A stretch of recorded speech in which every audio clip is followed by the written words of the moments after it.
Yeah, sorry, there was an issue regarding the connectivity here. So, yeah, so we will start now. Yeah, so good afternoon, all of you. Today we have Ms. Ketki Borkar as our speaker. So she hails from Amravati district in Maharashtra, which is famous for its cotton uh, this one harvesting, and it is a kind of water stressed region of Vidarbha. So she graduated as a civil engineer from College of Engineering Pune and pursued her post graduation in construction engineering and management from SEP University.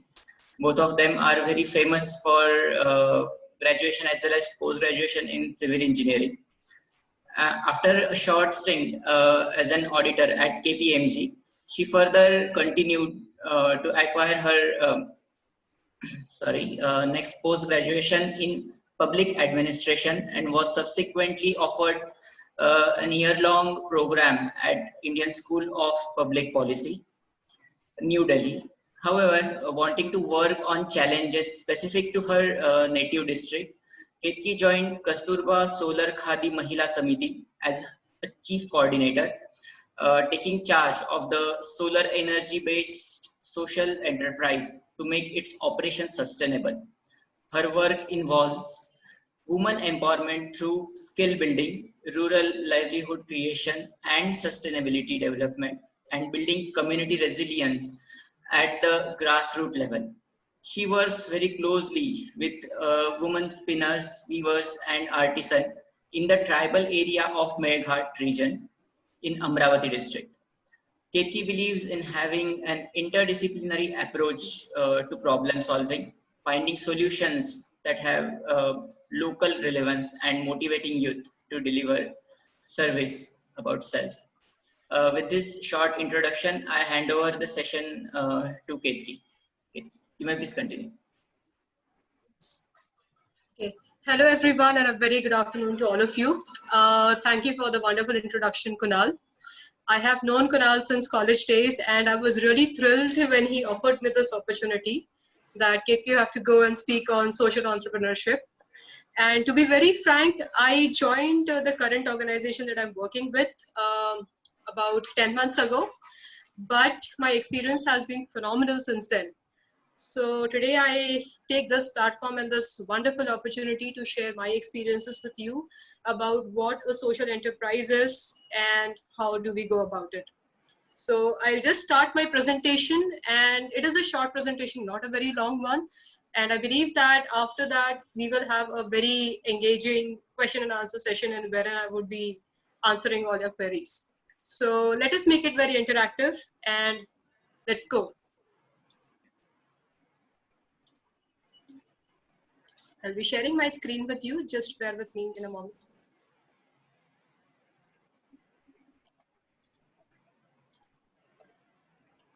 All right.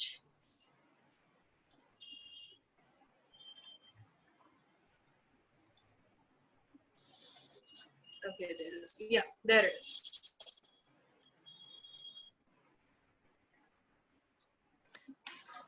Just a quick check. Kunal, is the presentation screen? Yes, all it right. is visible. Okay. So I'll be delivering this presentation, and I dedicate this presentation on a brief of who, what, how, and why of social entrepreneurship to the very enterprising women of the Amravati Solar Charkha project with whom I'm working currently. I have learned a lot by working with these women on the field level as well as at the headquarters. So during the course of the presentation, when I'll be explaining to you what is meant by social entrepreneurship, what are the qualities of a social entrepreneur, I'll be bringing examples from my current work and the current organization that I'm working with. So let's see how we can take this forward. Now, I love photography. And I have traveled a lot during my graduation and post-graduation years. And I would like to begin my presentation with a few photographs that I've taken over the course of time. And I wanted to look at these photographs and sit and think about why this photograph or what kind of impact these photographs can have on you. So the first one I have taken in Sri Lanka. This was taken during Vesak celebrations when I was there in 2014-15. This one was taken at Pavagadh in Gujarat. This is a gentleman who's going about his business selling garlands. Next is this one. This picture was taken in Agra.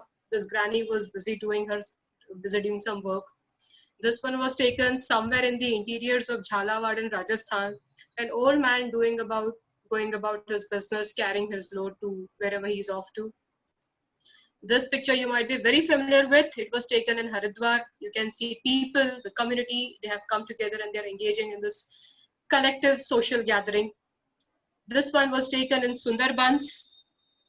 Now, I don't exactly recall where I took this picture, but I particularly like the arrogance by which this bullock cart has been parked by the roadside. And in the cities, you would see that happening with autos or our own cars. But here, the setting is different, but the concept is the same. And here there is an old man, a shepherd probably, waiting with his goats and going about his business. Last but not the least, this picture I had taken in a remote Korku village in Medghat, in the village of Makla.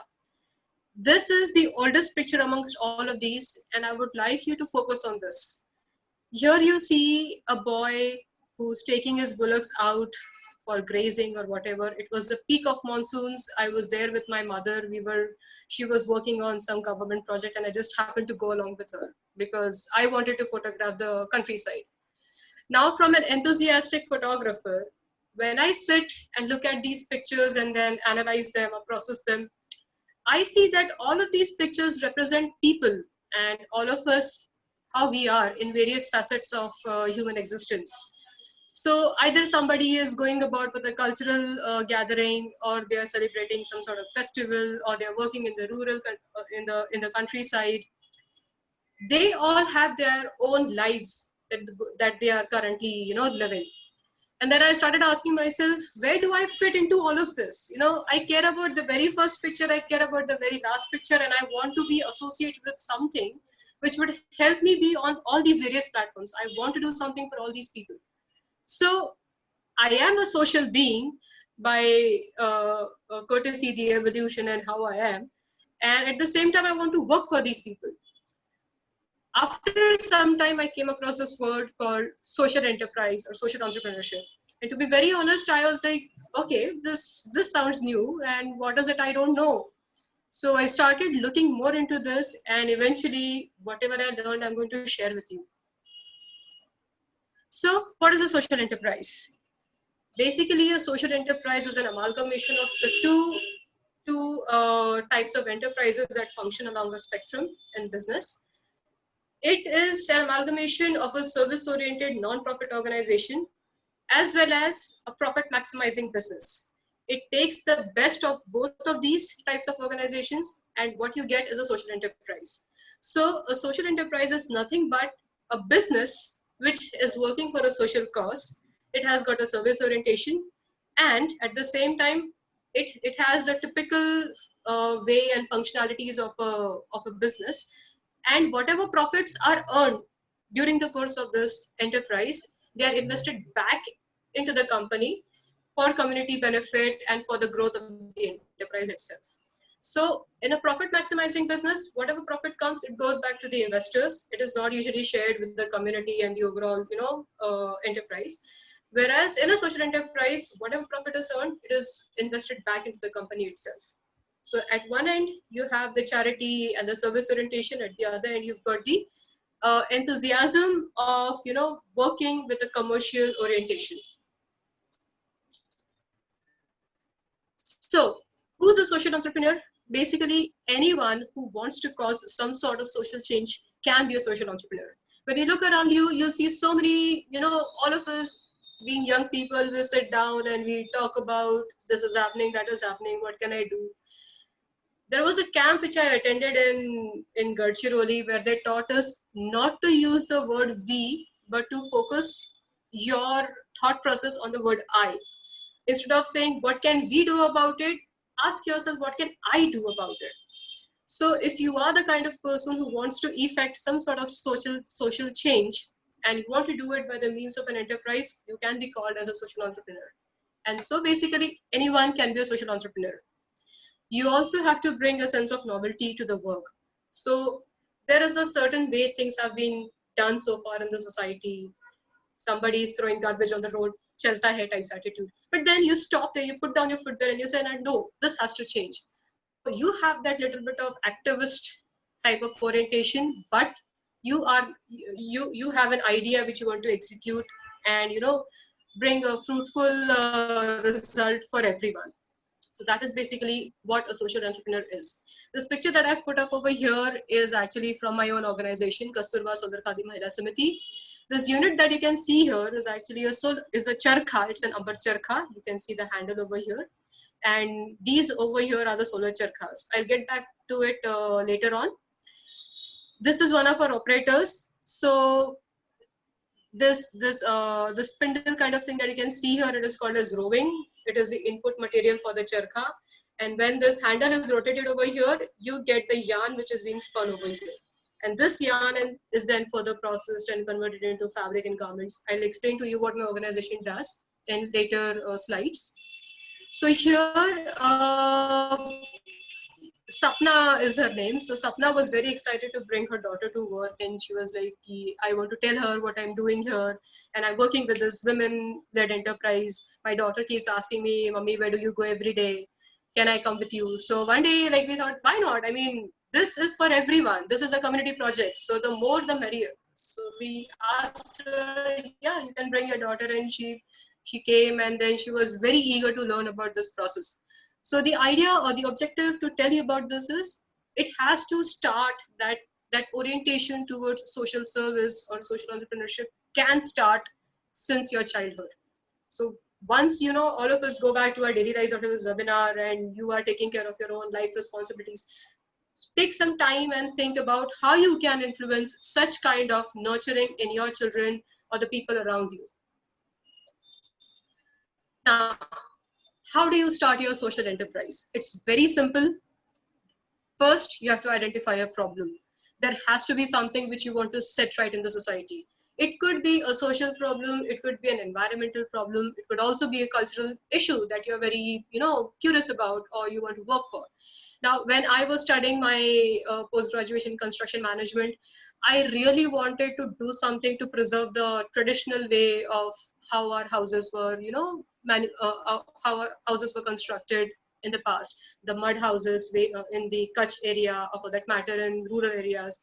I wanted to preserve that, the various, beautiful designs that they make on their walls and everything. So this is a cultural thing, and if I go ahead and start my own enterprise which caters to this particular thing, which preserves the traditional construction practices, I would have started another kind of social enterprise which focuses on this. There could be someone who is very keen about upcycling plastic or doing something about the plastic pollution issue. So I know a few people. There is a very good organization called Arohana. They are working in Pune and they're upcycling plastic. So they take all these plastic bags, they clean it, they cut it, they weave, fabric of plastic out of it. So there are many organizations. If you just look up online and through your research and everything, they're doing a wonderful job. So all of these people, they have identified a problem and they feel very passionately about this thing. You have to understand that you have to be passionate about whatever problem that you want to resolve, because that is going to define the objective of your enterprise, and that is going to fuel your drive to do something about that problem. Next, you have to form a team. Now, your lone passion is not going to be enough. You would want to have other people, like-minded people on board, and you start building your team as early as possible. Yes, आप आगे गुजरते गए, कारवा बढ़ता गया, that will happen eventually. But then, to start off, get 2 or 3 like-minded people. They can be your best friends, or they can be your work colleagues, or someone else whom you know online and through networking. So they have to be passionate about the cause that you're trying to promote here. And they should bring clarity and energy as well as skill set on the team. This is very important because at certain time, you know, the entire team would be facing certain setbacks, or they are very passionate about the work, but then they don't have the skill set, or they are very confused about what we have to do. So you have to get the right people on board who are passionate, who have skill set, who are clear about what they want to do and where they want to take the enterprise further, and who are very energetic at all the times, because it is a collective project and you have to ensure that all of these things are taken care of. Then you have to build your business model. I'll describe to you how Kasturba's business model is in the next subsequent slides. But to briefly tell you your business model, in this you have to identify from where you're going to mobilize your finances, how your organization is going to be structured, what are the deliverables you're going to give to the society, what are going to be your products, and how you're going to manage the back end things and the forward things. By back end, I mean whatever is happening behind the screens. And by front end, I mean, you know, your marketing and your outreach and all these functions. How you're going to integrate both of these things. For example, if we are working in spinning and, you know, weaving sector, Khadi and Bridge Industries, my current organization, we have to ensure that the quality of my yarn, which we are, you know, getting from the Solar Circa centers, meets the requirement, requirement and everything, so that I can weave better fabrics, quality fabrics, and then the consumer will buy those things. So that is where your forward backward integration comes into picture, and your operations become sustainable. By sustainable, I mean once you've invested some money, you have to ensure that these operations and functions are being carried out very well, and you reach a break-even point. A break-even point is when you have invested certain money, and through your revenue and sales, you have recovered all those costs. And now you are venturing into the profit side of things. This profit, of course, will be collectively shared in a social enterprise. In a typical business, it is given back to the investors, or, you know, taken up by the owners. In a charity, they have got their own uses for it. So you have to ensure that the operations are sustainable. The model can be simple, but your actual work starts from here. You can put down everything on paper, but the real challenge is an execution on the field level. And I'll get into it later when I'll be discussing how my organization has been going through all of this. Right. So to bring all of these things together, you might be wondering, can I be a social entrepreneur? If I have to be a social entrepreneur, what should I do? As I mentioned earlier, anyone can be a social entrepreneur, but you have to nurture certain values, certain qualities, and some of these I've just put down over here. My favorite amongst this is resourcefulness, because, and this is very important during the early stage of your enterprise. You are falling short of, you know, working capital, or for that matter, any sort of capital. Then perhaps you're trying for a market linkage, but it's not happening. There are so many challenges that are coming up, and it's always easier, you know, to outsource things and get the work done. But even if you're outsourcing, you have to pay that team, and you don't have that many funds. So at that time, what do? You have to become resourceful. That is, you have to use whatever is available to you to the maximum efficiency. And that is a stage when, you know, आपके दिन के 24 घंटे भी आपको कम पड़ेंगे. But that is the phase where you would surprise yourself with whatever you had thought about yourself. Whatever was pulling you back, all of it just dissolves and you move ahead. So resourcefulness is my personal favorite. Along with it, yes, you have to understand the balance sheet of your company. What are your liabilities? Then from where you have to mobilize more revenue, more finances, you have to understand this. And even day-to-day record keeping and accounting is very important. Now, some people might think, you know, what is the necessity for a small business or a small enterprise to maintain, you know, such big balance sheets or keep accounts and everything? I must tell you, these numbers and figures are important, because at the end of the day, when you're sitting and trying to analyze where my money is going, and, you know, I was putting so much, but what results am I getting? These numbers and figures will speak for it. So we have to follow financial hygiene from the very start of the enterprise. Next, you have to be proactive. By proactive, I mean you have to be you should know, you should be able to gauge where my organization is going and what could be the possible obstacles that might come up, and you have to plan accordingly. Of course, it being a social enterprise, you should have a spirit of social service. you have to be very pragmatic with your decisions, because your decisions are going to affect so many other people. And last but not the least, team spirit, resilience. You should be able to work along with your people, get the right people on board, learn to work with them. And with resilience, I mean, whatever changes are going to happen, and change is the only constant in the world, your organization should be resilient to whatever changes are going to come. And then leadership. All of this can be made very nicely if you have got leadership skills. Right. So I'll quickly, take care of a few FAQs for social entrepreneurship. Can it be studied as an academic course? Yes, there have been, really innovative courses that have come up in India and abroad also. There is one in TISS at the graduate and post-graduation level. You can look it up. If somebody is interested in pursuing a proper academic course in this field, you can take care of the take help of the online search engine, and you can look up all these courses. Is it a profitable venture? Yes, obviously it is a profitable venture, but the nature of profits here is slightly different. There can be tangible and intangible profits, and you are sharing it with the community. It is not just going back to the investors. Can it guarantee employment? Yes. And in fact, the best part of it is not only guaranteeing self-employment, but it is guaranteeing productive employment. Something concrete is coming out of it. You are creating job for yourself, you are creating job for so many others.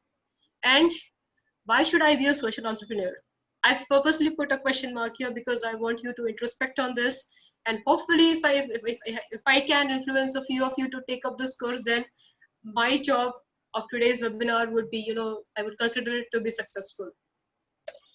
So what does a social enterprise look like? Herein, I will venture into the functioning of my own enterprise and bringing in examples from my organization. So I work for this institution called Kasturba Solar Khadi Mahila Samiti, and it is a women-led clean energy-based social enterprise which was started in 2014-15 by Maharashtra State Khadi and Village Industries Board, that is MSKVIB.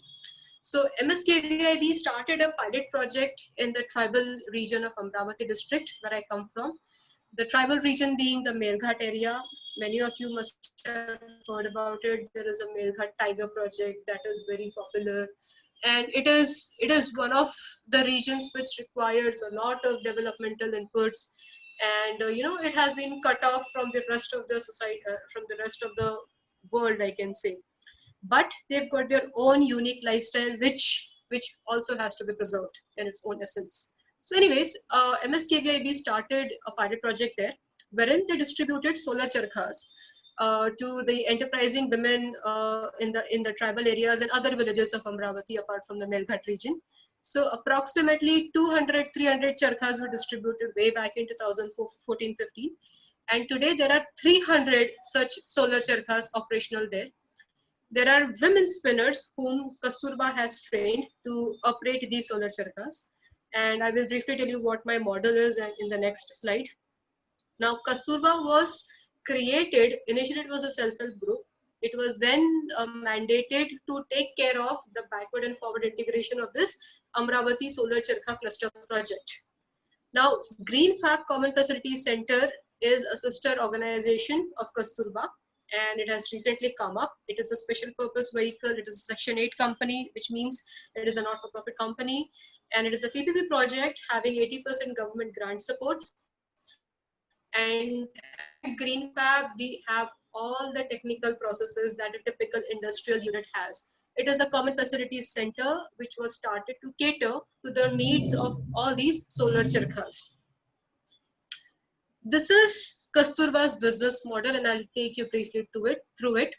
So starting with, Kasturba first procures cotton from local farmers. And Vidarbha being, as Kunal already mentioned, Vidarbha and for that matter Amravati is very popular for cotton farming. We have got lots of black cotton soil here. And black cotton soil is, it's very clayey, and it's difficult to maintain it, but it is rich in its own mineral content, very suitable for cotton cultivation. And the climate and the weather situation here in Amravati is very feasible for cotton. But the problem with our region is it is a water stressed region.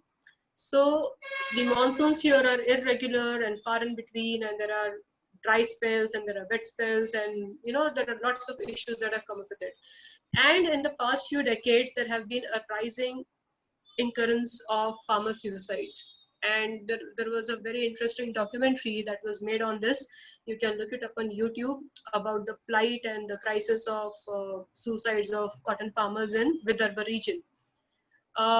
So to basically, address so many issues at hand, you've got the farmer suicides, you've got cotton, which is not getting a good enough market, the textile industry is floundering. So Kasturba was started to cater to all these issues together, and I'll get more into it later. We procure cotton from a local network of cotton farmers over here. Now, from this cotton that we procure from the farmers, we create roving, which I had shown you in the photo of the solar charkha. This roving is the input material for the charkha, and this roving is then distributed by Kasturba to the various women who are working for this project, the women spinners I mentioned earlier, who are trained by Kasturba. So all these women, they have their own solar charkha unit in their house. A solar charkha unit comprises of the modified form of a charkha, and it is connected by a battery, and this battery is powered by a solar panel, and all of this unit is given to that lady, and it is installed in her house. In some villages, it is a collective center where all these ladies come together. They put their solar charkhas together, and they do the spinning there collectively. Otherwise, they all have it in their own houses, and they do the spinning on their own. So we give them the roving free of cost. At their houses, these women, they spin the yarn out of it, and whatever yarn they are producing, Kasturba purchases it back from them, and we give them a payment. The money is directly transferred into their bank accounts. Now, once the yarn comes to Kasturba, it is our job to now, sell it in the market. So initially, our mandate was just to sell the yarn, and through this, whatever revenue we would get, we would hand it back to the women spinners who have done the job work for us. But it is not so easy to sell this yarn, as we realized through our experience. Then, excuse me, we decided to venture into weaving from this yarn. So the yarn is further processed, and then it is put onto pedal looms and hand looms, and fabric is woven out of it. This fabric is also further processed. A lot of block printing is done, natural dyeing is done, and either these fabrics are then sold directly into the market, or they are further converted into garments. Very fashion savvy garments catering to the needs, the contemporary needs. And when we think about khadi garments, we usually tend to think of kurta, white kurta, and bandi and dhoti and all those kind of things. But actually, this is where Kasturba is trying to innovate. We're trying to build different kind of products, not just garments, but also lifestyle products like purses, curtains, bed sheets, you name it, cushion covers, you name it. And we are trying to market those products. So this is where the innovation is coming into our enterprise as well. So once these products are being readied, they are sold off in the market. And this is a very, very crucial function here, because whatever revenue we are generating from the sales, it is supporting this entire ecosystem of spinners, weavers, farmers, all of these people. So this is Kasturba's business model. Yes, this on the face of it, it looks very simple, but when you're actually executing it, there are many challenges at every stage. For example, if I'm talking about processing the yarn, I have to ensure that technically it is sound.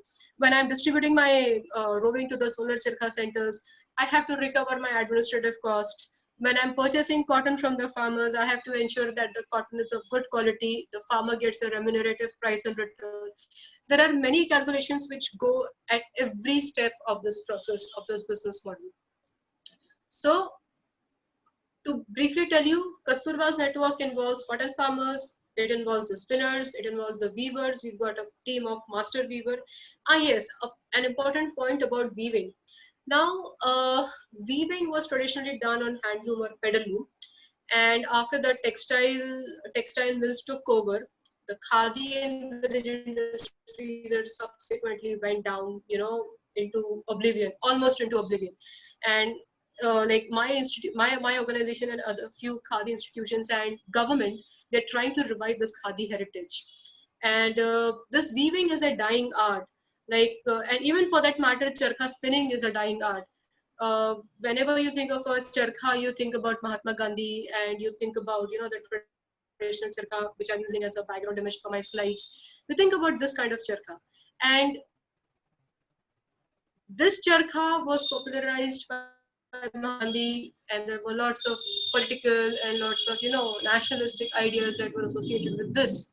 And it was very suitable for during our pre-independence time, when the village industries were getting destroyed and there was a lot of economic hardships and everything. So what we are trying to do here is we are trying to revive this dying art of charkha spinning and even handlooms and pedal looms. So Kasturba, through its work, is trying to get all of these people together. These people, cotton farmers, spinners, weavers, designers, manufacturers, they're all working in their own respective domains. But if you have to deliver an end product to the people that is a very nice quality khadi fabric or garment or a yarn, whatever, you have to ensure that these people come together and work together. We cannot afford to have these people working in silos. Now imagine this: there is a remote village, say in Achalpur, where, you know, traditionally it is famous for carpet weaving. So there is a unit and there is a family which has been doing this weaving for generations and generations. But now, say in the past 2 decades or so, there is no new generation created who can take this weaving art forward. So we have to ensure, like Kasturba has taken it upon herself to ensure that this dying art is also preserved. So in our weaving, we have gotten hold of some really skilled and very senior master weavers, and these master weavers, they are training the younger generation. And our weaving unit is in Tharni. Tharni is a village, is a town in Meghat area. So our weaving center is over there, and the master weaver has enlisted youth from the local region, tribal youth, and now they are being trained how to do the weaving so that this art does not die down. So there are so many, you know, themes that are associated with Kasturba's work. There is economic empowerment of women because all our spinners are women. Some of our weavers are women. Many of our cotton farmers are also women. They grow organic variety of cotton as well. We're trying to revive khadi heritage. We're trying to ensure that environmental sustainability is there, because at the end of the day, we want to revive all these things, but it should also not be, you know, very harsh upon the environment. So environmental sustainability is a huge factor in our project. And a hallmark of it is we all our charkhas are solar powered. Now, we are also trying to promote conscious consumerism, by which I mean that every consumer, all of us are consumers, right from, you know, wearing whatever clothes you're having right now to whatever you're eating for your lunch and dinner or whatever, to, you know, when you wake up in the morning, you have a toothbrush, you've got a toothpaste. So there are so many items which you use in the 24 hours itself. You as a conscious consumer, or rather, let me use the term I as a conscious consumer should know where all these products are coming from and at what cost. So this is the theme behind conscious consumerism, that whatever you're taking from the nature or from the environment, it is not causing, or it is causing the least harm to the environment. Then another important theme is the urban-rural linkage. Now, this is important for Amravati district because, as I mentioned earlier, there is a huge tribal network in Amravati, in the Meghat area, and there has been this migration that has been happening for the past many years.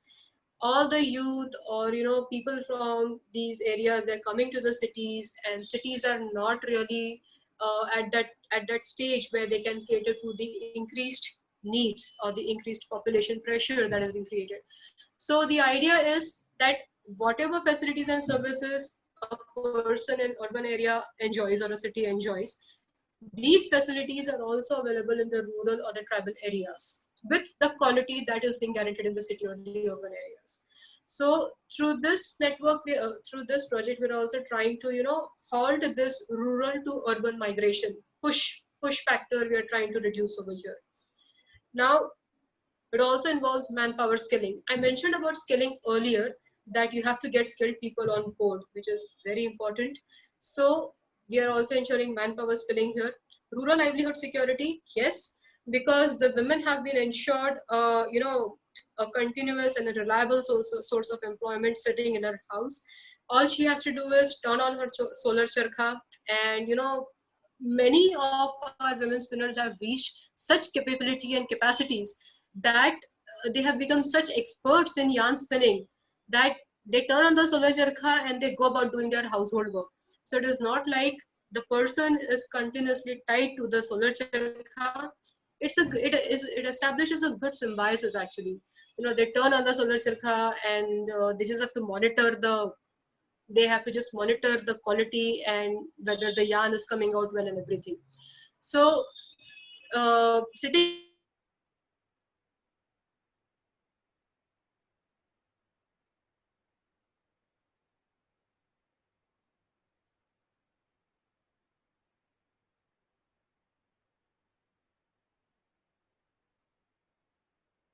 the household work is she can earn approximately 300 to 450 depending upon how much yarn she's spinning per day and the quality of yarn.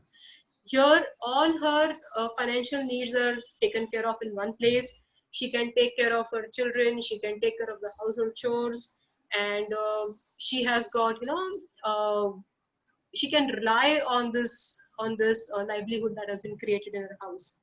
And last but not the least, alleviating agrarian distress, which I mentioned earlier. We are trying to, reduce and totally remove the crisis of farmer suicides in this region. Now, this is a very crude map of Amravati showing where our solar charkha centers are located.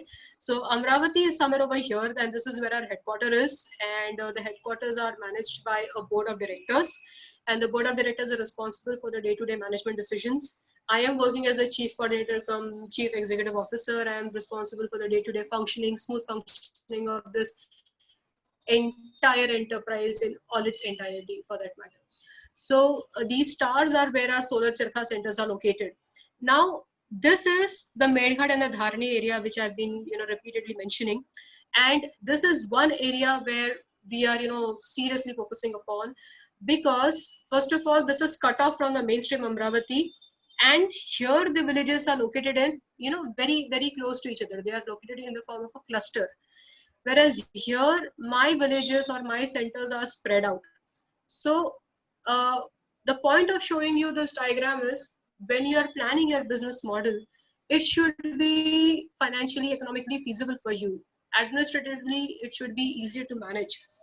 Our problems that we are facing is, since here these villages are located very far, it is very difficult to have a sound administration happening on these routes, because I have to send a special team every time to all these centers. Only a few of them are on the same route, but rest of them are just scattered on different routes. Whereas here, these villages are within 5 to 10 kilometer radius, and all of them can be connected to a sub headquarter over here and can be managed more effectively. My administrative costs are reduced, my technician costs are reduced, my traveling costs are reduced. So if, say, you are planning to have a social enterprise which has got a larger geographical footprint, this is something you have to take care of. Right, I'll be sharing a few pictures of the solar charkha centers.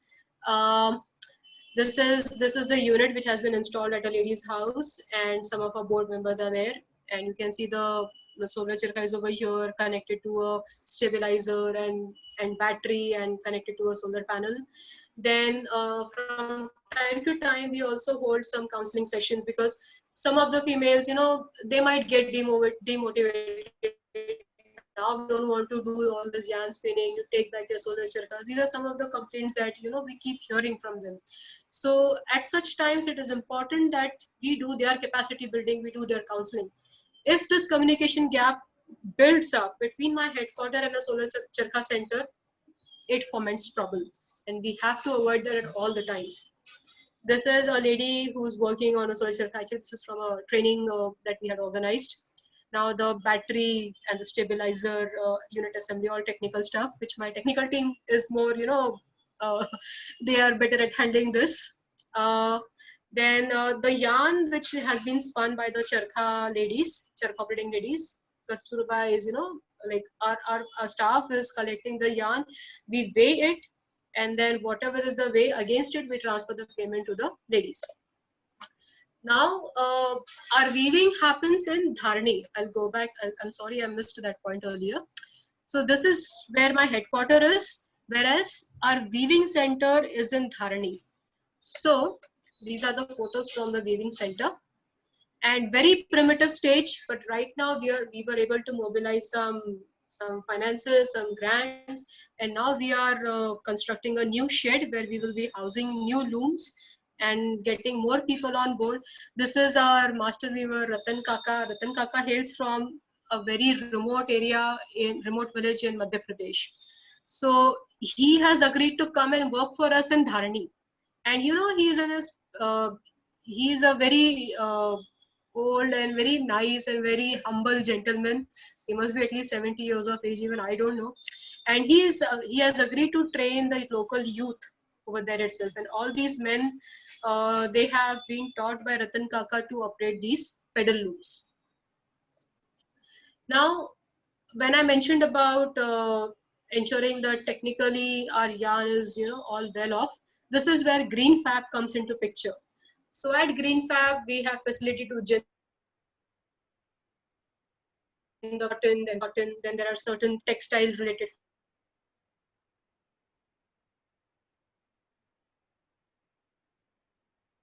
Green Fab, they are two different, say, sisters of the same primary cluster. Kasturba has the mandate to take care of the service aspect of it, whereas Green Fab has the mandate to take care of the manufacturing and the industrial quality and output aspect of it. So any social enterprise, even if you are talking about upcycling plastic or whatever it is, it will have some technical component, and that is where I guess many of you are engineers. That is where the engineers become relevant. Their role becomes very relevant. Yes, I too am an engineer by my education, but right now I'm working for a social enterprise which takes care of khadi and spinning and yarn. And I'm a graduate of civil engineering and construction management. But then all my engineering approach is helping me deliver the service in a better way. And at Green Fab, we've got a different technical team and we're taking care of all these machines and everything. So even if your social enterprise has got a social cause, it does not necessarily mean that you have to go into social service. There can be a technical component of it as well. Now, challenges, and this is very important, and there is so much I can tell you about this, but we don't have that much time. However, I'll just briefly tell you, when you're running a social enterprise, or for that matter, any enterprise, you have to deliver quality content, because your quality, your product quality will decide whether you are able to create a loyal customer base and whether people keep coming back to you for more. So quality is something you have to achieve in your product, in the way you're doing the way you're doing your functions, day-to-day functions is very important. Next is marketing and sales. Marketing and sales is like the bread and butter of your organization. Without proper marketing and without sales, you cannot sustain yourself. And you carry with you a huge, a wider responsibility, because this marketing and sales, you're not doing it for your personal benefit or your personal income. You're actually doing it for the community and all the people who are associated with this project. Now, in my network, we've got weavers and spinners. They might be only concerned with spinning or weaving, but I have to ensure that marketing and sales happen so that these people get their due share of income. Marketing and sales is very important, and you have to focus on this. Forward integration is a must. Yes, you have a lot of resource constraints. For example, say you are able to raise money, you are able to raise some seed money from a very kind investor, but you have limitations to working capital. Suppose you are able to raise 10 lakhs and your monthly expenditure in just paying the salaries of your employees and supporting the unit is say 2 lakhs per month. your working capital is only going to last for 5 months. So you have to learn how to work in resource constraints, and that is why I kept stressing on resourcefulness. You have to ensure that you are delivering that quality of work and you are that productive. You have to learn to work in resource constraints. And then there could be external factors. There could be some government policies which could, which might not be very clear, or it could be changing, and things could be evolving and you don't know what is happening. Then there are competitors. Now if I am dealing in khadi and solar vastra, my major competitors are the large textile mills, or for that matter any other cheaper alternative of fabrics which are easily available in the market. Consumer preferences might also change. Now because of the push of central government, khadi and village industries are coming into picture, and people are wanting to adopt khadi and wear khadi every time. But this was probably not the case, or khadi was limited to only a particular sector of people. My market was very limited. Your consumer preferences can keep changing. Now masks are much in demand because of the ongoing COVID crisis, COVID problem. So we started manufacturing masks as well. So these consumer preferences might keep changing, and the only thing that a social entrepreneur can do is understand, analyze, and constantly adapt to the evolving situation. Because if you're not able to adapt yourself to the situation, you will go obsolete. Your enterprise will die down, and this is a must. So a social entrepreneur must have that, outlook of an engineer or a scientist who goes out there, who studies the various things, who devises a practical solution, and that solution is executable. So you have to, take care of all these challenges that might come up during the course of a social enterprise and accordingly move ahead. I'll briefly tell you about the marketing challenge, because that is, our would say soft spot, or that is where we are still struggling. My organization is still struggling. How important marketing and sales can be for you. Now, I know who are my potential customers. They are educational institutes, there are public and private sector organizations. I can even export khadi. E-commerce is a platform available for me. People are getting very curious about sustainable and eco-friendly fabrics. These are the people whom I can cater to. But reaching out to them, creating a network, and finally making my sales happen, this is the major challenge which I have to take care of in the backend. Where along with this, I have to ensure that I'm delivering quality products as well. Because if I don't deliver quality product, the word goes out in the market that these people, yes, all of this thing is all right, such good cause and social cause and everything is fine, but they don't have quality. So everything just comes crashing down. So you have to ensure quality when you're focusing on marketing and sales. Now I'll just take this platform to even push for this. We have been trying to encourage educational institutes to tell the students or encourage their students to at least wear one khadi dress once in a week on campus. If not, since the colleges are closed because of the COVID thing, everything is happening online, you can perhaps even appeal to your management body or the board in your college that, sir, this convocation ceremony, we want to wear khadi attire. We want to put the khadi angavastram or the dupatta that is given to the students when they are graduating. Something like that you can appeal. You can start driving the social change on your own. You have to tell them. You have to reach out to your management body and tell them that, sir, we want to wear khadi. Why don't you make it compulsory during a convocation or during our classes or whatever? I am sure you would be, you would find a different sense of accomplishment. I personally started wearing khadi when I was pursuing my post-graduation in Ahmedabad, in SEP University. Ahmedabad, as you know, is famous for Sabarmati Ashram, and where Mahatma Gandhi led most of his work, constructive work. So I just knew Ahmedabad for Gujarati language and food and everything. But one fine day, I just ventured into a khadi this thing store, and I saw a few cotton kurtas, and I just started wearing them on campus. Most of my peers were wearing a different kind of attire, but then I took pride that yes, I'm in Ahmedabad, I'm an Indian, I should wear khadi, and we should have that sort of arrogance. Let me be a bit bold over here. We should have that arrogance that no, I want to wear khadi and I want to support the Indian handlooms. So sorry, I digressed a bit, but then the point is, as a social entrepreneur, you have to take marketing and sales very seriously. Now, since this webinar is about Atmanirbhar Bharat and how we can, all of us can contribute to this, you all know, and it must have been covered in the previous presentations also, that the 5 pillars of self-reliant India: economy, infrastructure, system, demand, demography. I want to connect this to how a social enterprise can contribute to all these pillars. Well, a social enterprise ensures sustainable and productive employment. What more do you want to boost your economy? It helps in building a robust and resilient society, because you're creating work, you're guaranteeing employment and productive employment to the people.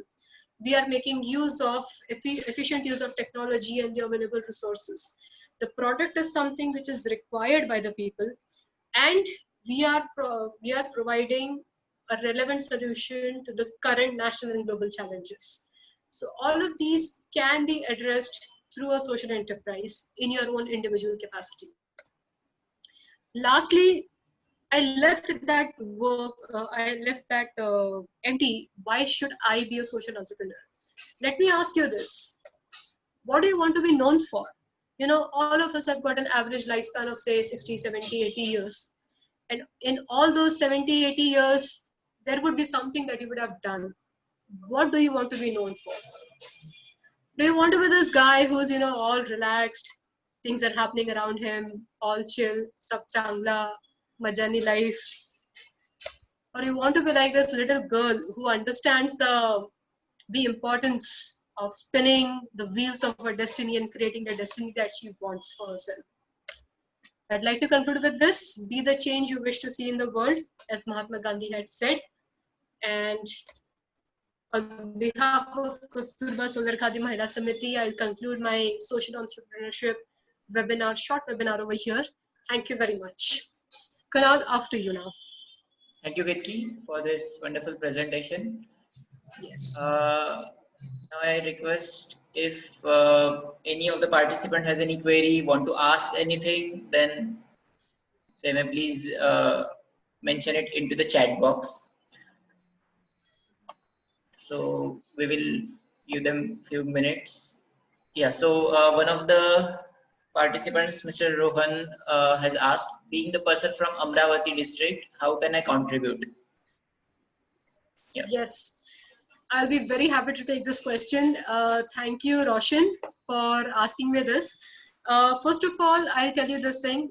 If you are in Amravati right now, please come and visit this project, because we need really enterprising and motivated youth. I'll share the website, or if you can contact Kunal, maybe Kunal, you can share the credentials of my website. I don't know how this is going to be. You just have to paste it in the chat box. Else, you can give it to me. I'll also give you your mail ID to them. All right. So this is my website, our organization website, www.kasturba.in. On this, there is a section called Get Involved. If you want to be a volunteer, you can just send us an email and everything. You can follow us on Facebook and Instagram, all these social media platforms. Or if you're in Amravati, come and visit directly to the project in MIDC. Yeah, so next thing is, what kind of financial assistance provided by government to the social enterprise? Asked by Dr. Talla. Yes, Dr. Talla, I'll be happy to take this question. So usually, depending on the sector that you're working in, there are many government schemes. Now, since Khadi and Village Industries Commission, that is KVIC, they are tasked with Mission Solar Charkha. And they are the nodal implementing agency. So they've got their own protocols and funds allocated to support these kind of organizations. So through the bureaucratic and government means, you can try to find out more about these schemes and what is the protocol and funds, how they are mobilized under this. Next, there are other schemes like Mudra. If you want to start your own enterprise, you can get to the Mudra. You can look into the Mudra scheme of the bank, which is basically a loan facility, again made available through our nationalized banks, through some government scheme, made available to the enterprises. Then there is Startup India scheme, where they are heading many incubation centers all over India, where you can get assistance from parallel investors, and they can incubate the ideas and everything. So there are many many ways where government can provide assistance, either directly through grants, either directly through subsidies. Uh, our current project is actually was developed under Maharashtra State Industrial Cluster Development Program. A mouthful, but through this they supported us to create the infrastructure and provide cost for the machineries. This is something you can contact your local DIC, that is District Industry Center. There you can go and talk to the officials. They will help you. Okay, thank you, Ketki, for this. So one of the participants have asked, just a minute, yeah, how handicrafts can be worked with, how to search powerful cell cluster. Sales cluster and search. Actually, I'm aware of a few government platforms where you can search this. There is something called TriFed, or there is something called as eHeart. These are online clusters which take care of, which bring together these various handicrafts and artisans and their products, and you can purchase it online. Apart from this, even your regular commercial e-commerce platforms like Amazon and Flipkart and all these people, they have started a parallel section where Indian handlooms and Indian artifacts are specifically hosted. So even you can go and browse there. Or if you are the kind of person, just go to your local DIC or the local government office or the SETU, where you can get information about these kind of projects happening locally. Okay. Yeah. So next question is from Mr. Vaibhav Jain. So he had a plan regarding campus infrastructure, but could not do it till now. Want to take help of community people, those working in the field of knitting and or yarn. So just let me know if you have any connections in Uttarakhand. You have worked in this. Okay, Vaibhav, I'd like it if you connect directly with me regarding this. We can have a detailed discussion, and I'll just pen down my email address if you want. Is that okay, Kunal, or you want Yes, to share yes. it through a different platform? Okay, It's okay. It's totally fine. Okay. Yeah. So Mr. Vaibhav, please be in touch with Ketki for any further plans of yours. Yes, so I've shared two email addresses. One is info@kasturba.in, which is my company's email address. And another one is the private one, reachketkiborkar@gmail.com, where you can directly reach out to me. Yes. Yeah. Again, one of the participants has asked if want to start a startup for these artisans, how to go ahead. So he's asking for a separate entity, we can say. Yes, yes. So I think the current webinar gave you a brief idea about how you can start it, like what are the various steps that you have to go about it. However, if you wish to have a detailed discussion on this, one webinar is not sufficient, of course, because so many things are there. I would request that you still connect to me privately on this, and we can have a discussion. Sure. I have one query, rather few queries from my side. So you mentioned about tangible and intangible profits in few of your one of your slides. So can you please put light on that? Okay, so tangible profits are very easy because they are like, you see something in monetary terms. You invested 10 rupees, now you're making sales of 20 rupees. So 10 rupees is your profit over here. That's sort of a tangible profit. Intangible profits are, it's about a perspective actually. Intangible profits, I personally see it as you have done something for someone, you have helped them grow, you have increased their human resource potential, you have skilled them, you've given them a new life, a new lease on life. So these are intangible profits which a community collectively benefits.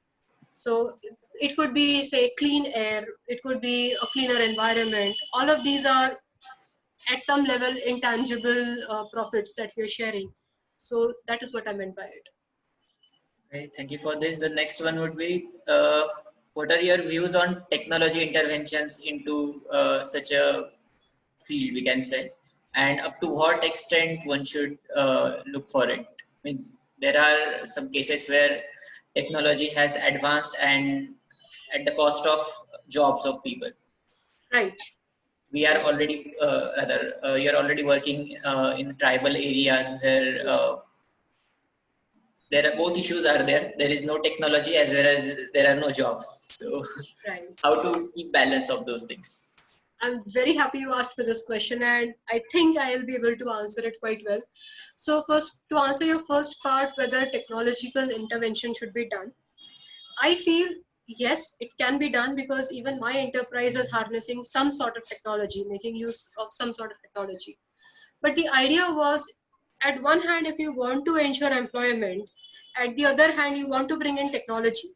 We just have to shift our perspective a bit. Technology can work in symbiosis with manpower. Solar Charkha is that concept that we're trying to, and I mentioned it earlier as well. Now, what happens in mills is to increase fabric production, you have all these sophisticated machines that have come up. The quality is good, no doubt, and the production process has increased. So technological intervention has happened, but then people have lost jobs. The charkha stopped spinning there. We did not want that to happen, so we tried to decentralize the spinning. Each and every individual was given a charkha, and sitting at their homes, they are engaged in some sort of productive employment. So the machine, or for that matter, the charkha, is dependent on the person for operation, and the person is also using charkha to, bring out something really good and useful. So technological intervention is required, and it is good. However, if you have to ensure jobs are not lost, there has to be some sort of innovation that happens into it, the way we deploy the technology. Yes, technology can be deployed in areas where it is really hazardous for human life to, work. Say, for example, manual scavenging is already outlawed, but then still we keep hearing stories. There has been death of a person by falling into a sewer. They inhaled poisonous gases and everything. Now here we can take care of some technology, put some technological intervention and ensure that all the sewers are cleaned by a robot or a drone or whatever. I don't know. So it is all about how we deploy the technology and what technology is deployed at the at not at the cost of removing a person from productive employment, but actually helping them do their jobs better rather than completely replacing. Thank you for this one. Again, a common question: impact of COVID-19 and how we are coping up with it. Okay, so wow, that brings back so many memories from lockdown. So when the lockdown started, none of us thought that it would go for such an extended period of time. But then we took it positively. We took it in this way. Okay, we have now got an opportunity to sit and think and evaluate ourselves where we are right now and how the things are going to change and how we have to adapt for it. At the same time, we try to identify, being a Khadi and Village Industries enterprise, what can we do to ensure that we stay afloat and people's jobs are not lost. So yes, our ground level operations were affected a lot. We could not travel to villages because of travel restrictions and all.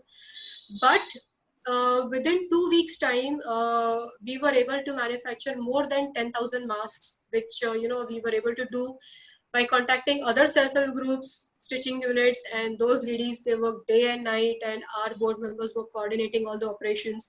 We manufactured those 10,000 masks, we delivered it to the local collectorate office, Amravati collectorate office. They distributed to their staff and whatever relief operations they were taking care of. So we had never manufactured masks before, but since the situation demanded, we quickly adapted, and then we started manufacturing. And even to set up that manufacturing dynamics, because we had outsourced it to a different self-help group. So उनके साथ में पूरा वो communication बिठाना, especially when you can't even go outside and working remotely and trying to coordinate. And many of these people, they are not tech savvy like you and me, Kunal. They don't know how to operate a video call and everything. So all of these things were somehow managed by God's grace and by putting in lots of efforts. So that was one thing we did. Second thing, we did a lot of thinking where we are lacking currently, and trying to do all this analysis. The slide where I shared, you have to sit and analyze and understand where things are changing. So we did all of that introspection, and thankfully we are able to stay afloat.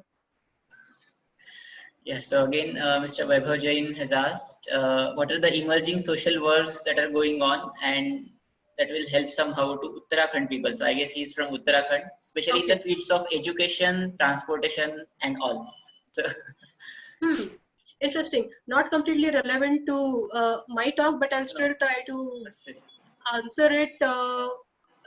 Like education and transportation and all.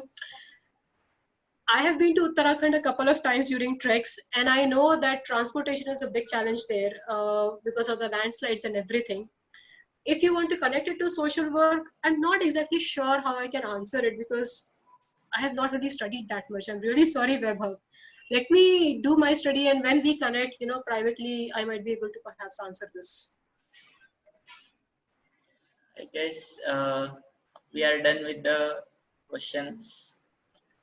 Yeah. So with this, I again thank Ketki for this wonderful talk and giving us the idea what social entrepreneurship is, how it can be started, and what qualities one should have to pursue it as a career mainly. So with this, I again thank her and I close this session. Okay. Thank you. Yeah. Yes. You want to say something? No, just big expression of gratitude from my side to MNIT and to you, Kunal, specifically for reaching out and asking me to speak on this. This issue is really close to my heart, and I'm glad I could connect to people through this. Thank you. Thank you. To the participants, we will have tomorrow's session starting at 11 a.m. sharp. That will be conducted by officer in charge of SIGN, that is the community or the incubation center of Indian Institute of Technology, Bombay. So we will be meeting tomorrow, and obviously, Ketki, you're welcome to join that also. Yes. With this, I close this session. Thank you very much. Have a good day.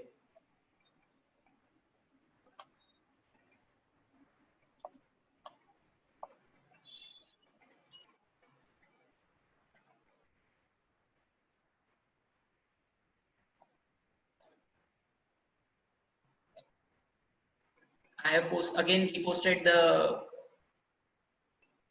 link for attendance. If you have marked your attendance, then you may please leave the session and continue with your work.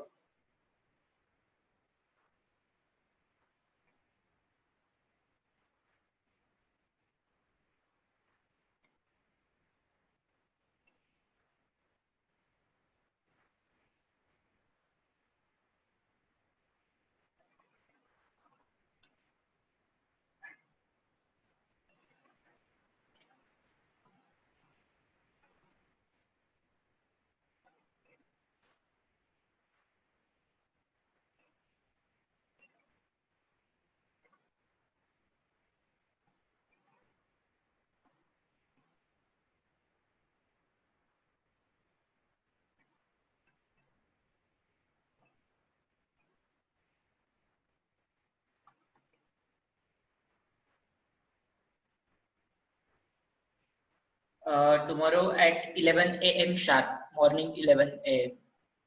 So we'll be starting on time. One of the person has asked, Mr. Sandeep. You do. Thank you.